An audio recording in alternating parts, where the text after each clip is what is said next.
मंजू वर्मा, सहआचार्य, राजकीय कला महाविद्यालय सीकर। अपना विषय है मौर्य साम्राज्य। चौथी शताब्दी ईसा पूर्व मगध साम्राज्य की बागडोर महापद्मनंद के हाथ में चली गई थी।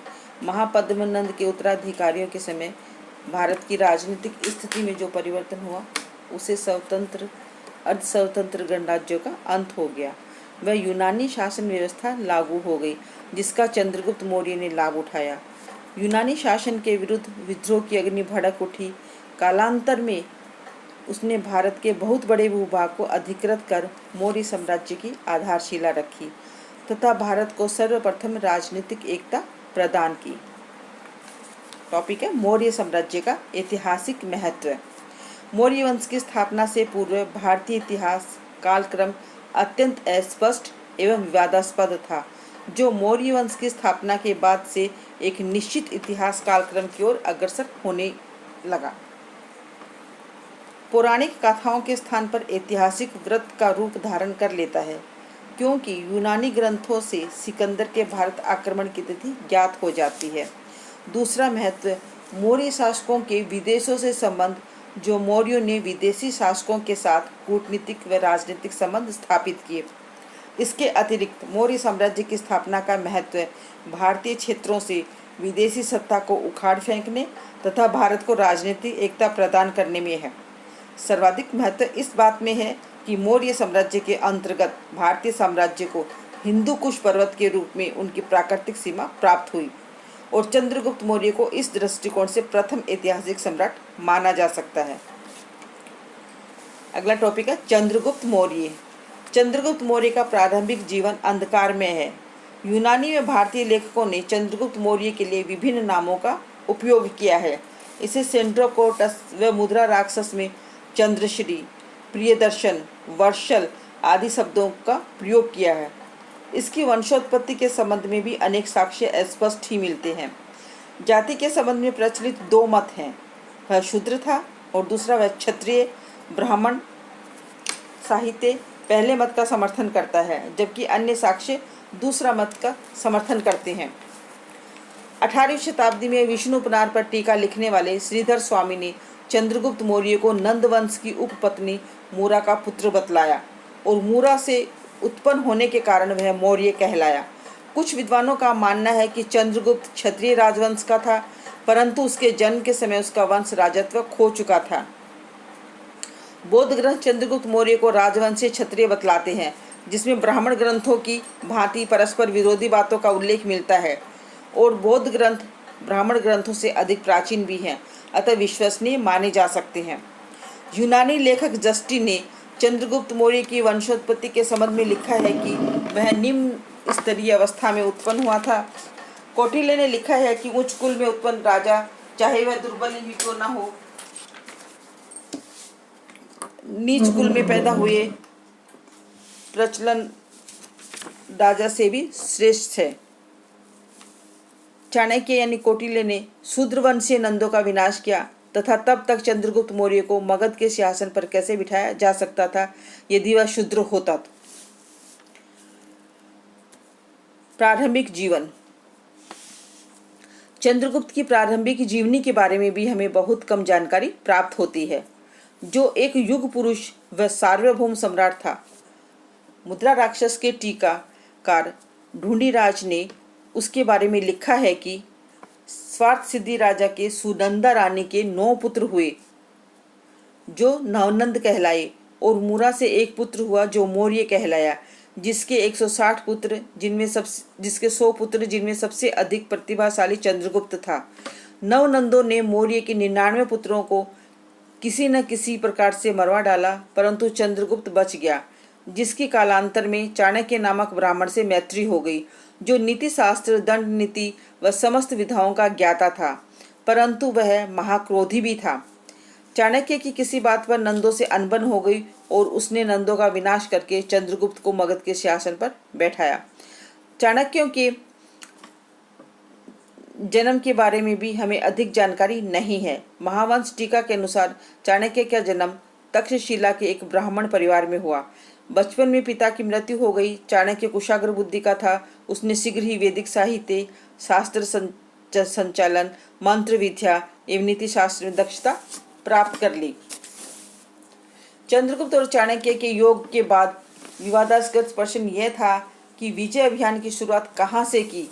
यूनानी लेखकों ने चंद्रगुप्त को केवल पंजाब विजय का उल्लेख और भारतीय ग्रंथों ने केवल मगध विजय का उल्लेख किया है। मगध विजय के विरुद्ध में बहुत से विद्वानों ने अपने मत में तर्क प्रस्तुत किए हैं। पहला है महावंश टीका के अनुसार चाणक्य ने एक सेना तैयार करके चंद्रगुप्त को दी, जिसकी सहायता से गांवों और नगरों पर आक्रमण किया गया। जनता उसके विरुद्ध उठ खड़ी हुई और सेना को नष्ट कर दी। इस पर वेश बदलकर निकले और नगर का भ्रमण कर अपने आप की सेना में सुदृढ़ता बनाई। मुद्रा राक्षस से भी यह संकेत मिलता है कि चाणक्य शक, यवन, किरात, कंबोज, पारसिक आदि की विशाल सेना के साथ राजधानी पर चढ़ आया।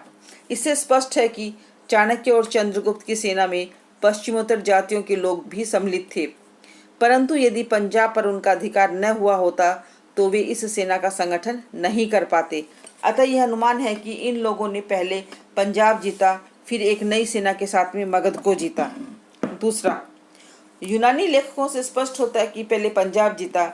जस्टिन के विवरण से ज्ञात होता है कि सिकंदर के आक्रमण के समय चंद्रगुप्त पश्चिमी भारत में विद्यमान था और यही क्षेत्र उसकी प्रारंभिक गतिविधियों का केंद्र था। यदि मगध जीतने के बाद उसने पंजाब जीता होता तो डाकुओं के झुंड एकत्र करने और लोगों को भड़काने का नौबत नहीं आती। फिर भी वह मगध की विशाल सेनाओं के साथ पंजाब पर आक्रमण करता। इस मत की विपरीत जो विद्वान यह मानते हैं कि पहले मगध जीता, उनके तर्क इस प्रकार हैं। सिकंदर द्वारा नियुक्त यूनानी सेनानायक 317 ईसा पूर्व तक पश्चिमी भारत में ही था। इसी वर्ष अपने स्वामी यूनेनीज की सहायता से भारत छोड़कर गया, अर्थात चंद्रगुप्त को इसके बाद ही सम्राट बनना चाहिए, परंतु वह तो इस तिथि से बहुत पहले सम्राट बन चुका था। इस पर स्पष्ट है कि इस समय तक वह केवल मगध का सम्राट रहा होगा। दूसरा तर्क यह है कि 317 ईसा पूर्व तक पोरस झेलम और व्यास के मध्यवर्ती क्षेत्र का राजा बना रहा। इसी वर्ष वह यूडीमस के हाथों मारा गया। स्पष्ट है कि इस तिथि से पूर्व चंद्रगुप्त का इस क्षेत्र पर अधिकार नहीं था। उपयुक्त तर्कों का दूसरे पक्ष वाले विद्वानों ने जोरदार खंडन किया। उनका कहना है कि 321 ईसा पूर्व ट्रिपेटिडस की संधि के द्वारा यूनानी सेनानायकों ने अपना अधिकार क्षेत्र सिंधु तक सीमित कर लिया तथा निचले सिंध की घाटी में नियुक्त यूनानी क्षत्रप पीथन को वहां से हटा दिया गया। यदि यूडेमस क्षत्रप होता अथवा यूनानियों का प्रतिनिधि होता तो उसका भी उल्लेख होता। पोरस के संबंध में विद्वानों का कहना था कि पोरस शुरू से ही देशभक्त था। विवस्था में उसे यूनानी प्रभुत्व स्वीकार करना पड़ा। जब चाणक्य और चंद्रगुप्त ने क्रांति का झंडा फहराया तो पोरस की सहानुभूति इन लोगों के साथ में रही होगी और बाद में मित्र की हैसियत से शासन किया होगा। इसी कारण यूडेमस पोरस से कुपित हो गया और अवसर मिलते ही यूडेमस ने पोरस की हत्या कर दी। टॉमस हेल आदि विद्वानों का मत है कि विजय अभियान पंजाब से की गई अधिक तर्कसंगत प्रतीत होती है। अगला पॉइंट है पंजाब व सिंध विजय। सिकंदर को अपने भारतीय अभियानों में पराजय का सामना नहीं करना पड़ा, परंतु यूनानी सेना ने स्थान स्थान पर जिस निर्दयता के साथ लोगों को संहार किया, उससे उनमें विदेशियों के प्रति असंतोष की भावना जागृत हो उठी। चंद्रगुप्त व चाणक्य ने इस असंतोष को भड़काकर यूनानियों के विरुद्ध राष्ट्रीय स्वतंत्रता संघर्ष का सूत्रपात किया। जस्टिन ने स्पष्ट लिखा है कि पश्चिमी भारत के स्वाधीनता संग्राम का नेता चंद्रगुप्त था। भारतीयों के आंदोलन को कुचलने में वह कोई ठोस योजना बना पाता, उससे पहले ही 327 ईसा पूर्व में उसकी मृत्यु हो गई। पश्चिमी भारत की युद्ध प्रिय जातियां थी, यूनानियों के प्रति उनमें आक्रोश भी था। अतः चंद्रगुप्त को एक शक्तिशाली सेना संगठित करने में अधिक परिश्रम नहीं करना पड़ा व स्थानीय राजाओं का भी सहयोग उसे प्राप्त था। विद्वानों का अनुमान है कि प्रारंभ में झेलम तक का प्रदेश मुक्त कराया गया होगा। इसके साथ ही चंद्रगुप्त का राज्याभिषेक भी संपन्न किया गया होगा। इससे उसकी विजयों और अधिकारों को वैधानिक आधार मिल सके। 322 ईसा पूर्व में चंद्रगुप्त राजा बन गया था। वह 321 ईसा पूर्व तक या इसी वर्ष में झेलम से लेकर सिंधु तक का प्रदेश यूनानियों से छीन लिया गया, जिसकी पुष्टि 321 ईसा पूर्व यूनानी सेनानायक के मध्य संपन्न ट्रिपेरेटिस की संधि से भी होती है, जिसमें सिंधु नदी के पूर्व में किसी भी भारतीय क्षेत्र पर यूनानी प्रभुत्व का उल्लेख नहीं मिलता। यही कारण है कि इसी वर्ष सिंधु छत्र केथाना में को भी हटा दिया गया। उसके हटते ही सिंध प्रदेश पर चंद्रगुप्त का अधिकार हो गया व पंजाब के प्रदेशों पर चंद्रगुप्त मौर्य का शासन कायम हुआ। नेक्स्ट टॉपिक है मगध विजय। मगध पर चंद्रगुप्त व चाणक्य द्वारा किए गए प्रथम आक्रमण के विषय में महावंश में वर्णन किया गया है। पंजाब पर विजय प्राप्त करने व अपनी सेना को सुसंगठित करने के पश्चात चंद्रगुप्त ने सीमांत प्रदेशों से अपनी विजय अभियान प्रारंभ किया।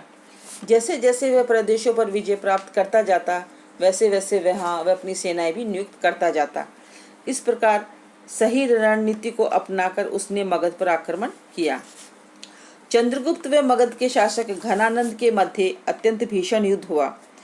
घनानंद की सेना के विषय में यूनानी स्रोतों से ज्ञात होता है कि उसमें 2 लाख पदाती, 20,000 अश्वारोही, 2,000 रथ व 3,000 हाथी थे। घनानंद की इतनी विशाल सेना को ध्यान में रखते हुए अनुमान किया जा सकता है कि यह युद्ध कितना भीषण हुआ होगा। मिलिंद पन्नों से ज्ञात होता है कि नंद राजा व चंद्रगुप्त के मध्य हुए युद्ध में 10,000 हाथी, 1 लाख अश्वारोही, 5,000 रथ सैनिक व 100 कोटि पदाती रण क्षेत्र में मारे गए। यह वर्णन अतिशयोक्तिपूर्ण है, परंतु फिर भी इससे इतना अवश्य पता लगता है कि नंद राजा व चंद्रगुप्त के बीच अत्यंत ही भयंकर युद्ध हुआ, जिसमें असंख्य सैनिक मारे गए। भीषण युद्ध के पश्चात चंद्रगुप्त घनानंद को परास्त करने में सफल हुआ। वह चाणक्य ने घनानंद का चिन्ह तक उन्मूलित कर दिया। वह मगध एक ऐसे राजवंश के आधिपत्य से मुक्त हो गया जिससे अपनी महान सेवाओं के पश्चात भी जनता से वास्तविक हित करने व उत्तर पश्चिम से विदेशी आक्रमणों को रोकने के विषय में कोई बहुत बुद्धिमत्ता प्रदर्शित नहीं की। नेक्स्ट है सेल्यूकस से युद्ध। नंदवंश के उन्मूलन के मगध के सम्राट के रूप में सिंहासनारोहण के पश्चात चंद्रगुप्त एक विशाल साम्राज्य का शासक बन गया। विशाल नंद साम्राज्य के अतिरिक्त भारत के जिन प्रदेशों पर सिकंदर ने विजय प्राप्त की थी, वे भी चाणक्य की कूटनीति व चंद्रगुप्त की सैनिक क्षमता के कारण उसके साम्राज्य के अंग बन गए। जिस समय चंद्रगुप्त मौर्य अपने इस विशाल साम्राज्य को सुदृढ़ व सुसंगठित करने में व्यस्त था, इसी समय सिकंदर का सेनापति सेल्यूकस भी अपने एशियाई यूनानी साम्राज्य को प्रबल बनाने का प्रयास कर रहा था, जो सिकंदर के समान ही महत्वाकांक्षी एवं वीर था। वह सिकंदर द्वारा भारत में जीते गए प्रदेशों को, जो सिकंदर की मृत्यु के पश्चात स्वतंत्र हो गए थे, पुनः अपने अधीन करने का प्रयास किया। इसी उद्देश्य से सेल्यूकस ने पहले बैक्टीरिया पर आक्रमण किया, जिससे उसे सफलता मिली। इसी सफलता से प्रोत्साहित होकर सेल्यूकस ने तत्पश्चात भारत पर आक्रमण किया, परंतु भारत की स्थिति वह नहीं थी जो पहले थी। सिकंदर का सामना असंगठित व परस्पर द्वेष रखने वाले प्रजातंत्र व राजतंत्रों से हुआ, जिसके कारण उसे सफलता प्राप्त हुई थी। किंतु सेल्यूकस के आक्रमण के समय तक भारत में महत्वपूर्ण राजनीतिक परिवर्तन हो चुका था। अब सेल्यूकस का सामना छोटे छोटे राज्यों से नहीं, वरन सार्वभौम सम्राट चंद्रगुप्त की सुसंगठित एवं सुसज्जित सेना से हुआ। अतः भारतीय प्रदेशों पर अधिकार करने के स्थान पर सेल्यूकस को ही अपने राज्य के अनेक प्रदेश चंद्रगुप्त को सौंपने पड़े। चंद्रगुप्त के लिए लिखा है, सेंड्रोकोटस भारतीयों का राजा सिंधु नदी के किनारे निवास करता था। सेल्यूकस के आक्रमण की सूचना मिलते ही चंद्रगुप्त और चाणक्य सेना सहित शत्रु से टक्कर लेने चल पड़े। युद्ध में सेल्यूकस निकटर पराजित हुआ और चंद्रगुप्त मौर्य के साथ संधि कर ली, जिसके अनुसार सेरिया यानी हिरात, एरोकोसिया यानी कंधार, पारोपेनिशोर यानी काबुल, मकरान, बिलोचिस्तान के प्रदेश चंद्रगुप्त मौर्य को प्राप्त हुए। विद्वानों का मानना है कि ये चारों प्रदेश पूरी तरह से नहीं मिले। इनका वह क्षेत्रीय भाग जो सिंधु नदी के सहारे था, इसके बदले में सेल्यूकस को 500 हाथी प्रदान किए। संधि को सुदृढ़ व स्थायी बनाने के लिए सेल्यूकस ने अपनी कन्या हेलन का विवाह भी चंद्रगुप्त से कर दिया। चंद्रगुप्त के दरबार में सेल्यूकस के राजदूत मेगास्थनीज को रखा। इस संधि का सर्वाधिक महत्व इस तथ्य से है कि उसने भारतीय साम्राज्य की सीमा सिंधु नदी के आगे बढ़कर अपनी वैज्ञानिक सीमा यानी हिंदुकुश तक पहुंच गई। नेक्स्ट है अन्य विजय, जो आपको अगले व्याख्यान में बताया जाएगा।